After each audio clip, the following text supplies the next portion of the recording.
Welcome everyone. आज हम present indefinite के इंटेरोगेटिव निगेटिव सेंटेंसेस पढ़ेंगे। इससे पहले हम सिंपल निगेटिव और इंटेरोगेटिव दोनों तरह के क्वेश्चन वर्ड और इंटेरोगेटिव कर चुके हैं। आज हम इंटेरोगेटिव निगेटिव सेंटेंसेस करेंगे। तो प्रेजेंट इंडेफिनिट टेंस के इंटेरोगेटिव निगेटिव, इसका जो नियम है, नियम में इंटेरोगेटिव निगेटिव में डू, डज या क्वेश्चन वर्ड, ये ध्यान रखना है। Question word plus subject plus not और प्लस वर्ब की फर्स्ट फॉर्म और प्लस ऑब्जेक्ट, ये इसका फॉर्मेट है। जैसे क्या मैं स्कूल नहीं जाता हूं, क्या मैं स्कूल नहीं जाता हूं। सो क्या मैं, क्या शुरू में आ गया। So do I not go, do या डस पहले लेंगे, क्वेश्चन वर्ड इसमें है नहीं, सब्जेक्ट नॉट वर्ब, वर्ब लिया go, do I not go to school. इसी तरह क्या वह पुस्तक नहीं पढ़ती है,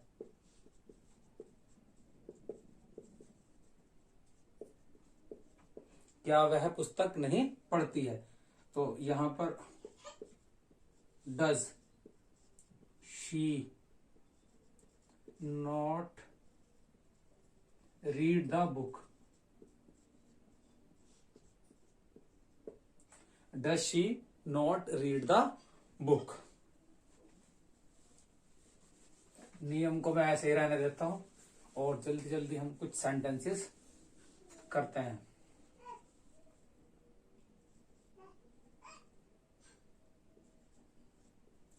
तुम बाजार क्यों नहीं जाते हो, क्यों नहीं जाते हो। इसमें डू या डज नहीं आएगा क्योंकि इसमें क्वेश्चन वर्ड आ गया, क्यों आ गया। तो क्वेश्चन वर्ड की इंग्लिश पहले आएगी, क्यों की इंग्लिश है वाई। अब आएगा हमारा do does, why do you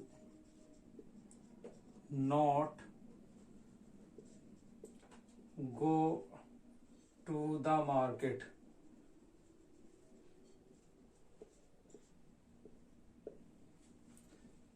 Y do you not go to the market, तुम बाजार क्यों नहीं जाते हो।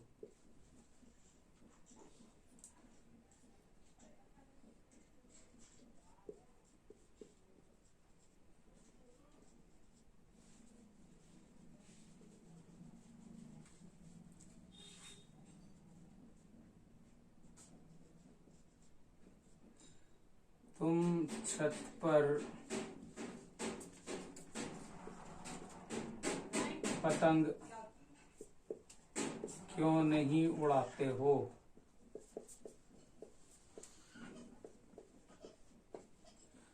क्यों नहीं उड़ाते हो। वाई डू यू नॉट, अब वर्ब आ जाएगी, फ्लाई द काइट छत पर, ऑन द रूफ। और ये question word, why do you not fly the kite on the roof. Let's do some more sentences.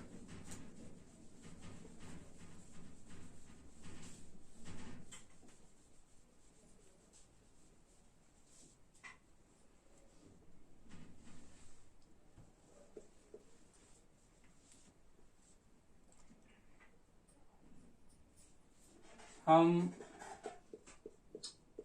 Agra कब नहीं जाते हैं,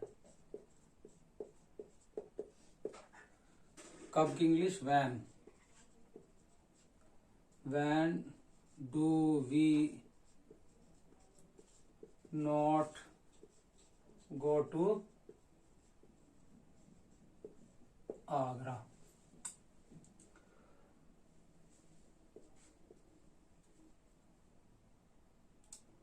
van do we not go to Agra, हम आगरा कब नहीं जाते हैं?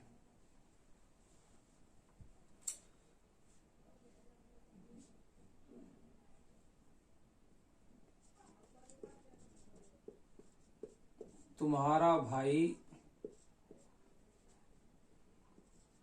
इस मकान में कब रहता है? नहीं, तुम्हारा भाई इस मकान में क्यों नहीं रहता है?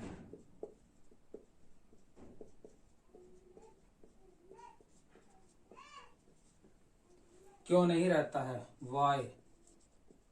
सब्जेक्ट सिंगुलर है, so why does your brother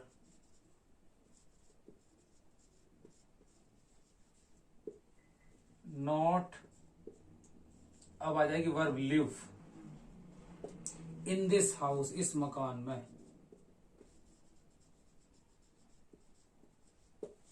Y does your brother not live in this house? तुम्हारा भाई इस मकान में क्यों नहीं रहता है? तो ये इसका फॉर्मेट है, ये ध्यान रखना जिस तरह के भी सेंटेंस इसमें आ जाए। कुछ सेंटेंस, हालांकि ये इंटरोगेटिव निगेटिव ले रहे हैं, लेकिन कुछ सेंटेंस इंटरोगेटिव में दो तरह के कुछ अलग तरह से आते हैं, जरा उसका ध्यान रखना है। जैसे तुम्हें कौन बुलाता है? तुम्हें कौन बुलाता है, तो यहां कौन की इंग्लिश आएगी? हु। एक चीज इसमें ध्यान रखनी है, हु के बाद हेल्पिंग वर्ब डू या डज नहीं लगाते, ये इसमें नियम है। हु कॉल्स यू, वैसे अगर कभी हु डज कॉल यू अगर आप कर देते हैं तब भी वो सेंटेंस गलत नहीं होगा, लेकिन परफेक्ट सेंटेंस होता है हु कॉल्स यू। तुम्हें कौन बुलाता है? अच्छा, इसी सेंटेंस को थोड़ा सा बदलकर तुम किसे बुलाते हो, अगर सेंटेंस ऐसे है तो फिर किस तरह बनाएंगे? ये थोड़ा कंफ्यूजिंग होते हैं, जरा सा ध्यान रखना है। तुम किसे बुलाते हो, किसे की इंग्लिश हुम, यहां पर लाएंगे हुम डू यू कॉल। तुम किसे बुलाते हो, ऊपर वाला सेंटेंस था तुम्हें कौन बुलाता है, यहां है तुम किसे बुलाते हो। यहां तुम जो है ये सब्जेक्ट है, वहां पर यू, वहां सब्जेक्ट कोई नहीं है, तो इसलिए वहां पर हु आएगा और यहां पर हुम आएगा। एक और इससे मिलता जुलता किताब वो सेंटेंस है, वह किसकी पुस्तक पढ़ती है?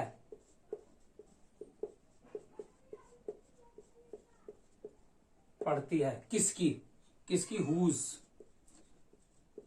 एक साथ आएगी इंग्लिश, किसकी पुस्तक, हुज बुक।